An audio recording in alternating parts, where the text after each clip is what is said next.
बिस्मिल्लाहिर्रहमानिर्रहीम, अस्सलाम वालेकुम।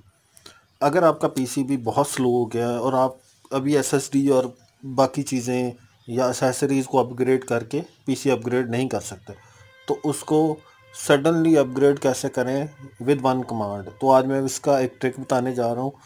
गौर से इसको देखिएगा, बिल्कुल छोटी सी ट्रिक है और इससे आपका पीसी बूस्ट हो सकता है। और बूस्ट होने से आपको फ़ायदा क्या होगा कि आपका पीसी के फुल प्रोसेसर यूजेज होगी। फुल प्रोसेसर यूजेज से ये होती है, फ़ायदा ये होता है कि फुल प्रोसेसर की पावर वो यूज़ करेगा।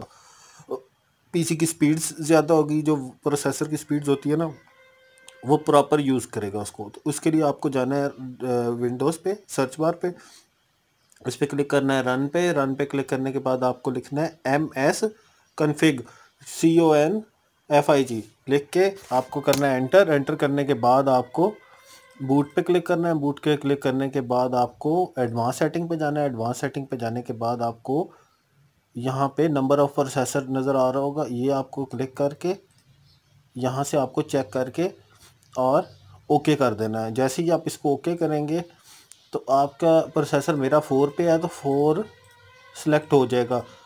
और 4 सेलेक्ट होने के बाद आपकी जो प्रोसेसर की पावर है वो मैक्सिमम यूज़ होगी। मैक्सिमम यूज़ होने से फ़ायदा ये होगा कि वो आपका प्रोसेसर एक किस्म का बूस्ट हो गया। बूस्ट होने से वो फुल कैपेसिटी के साथ आपके पीसी को सपोर्ट करेगा।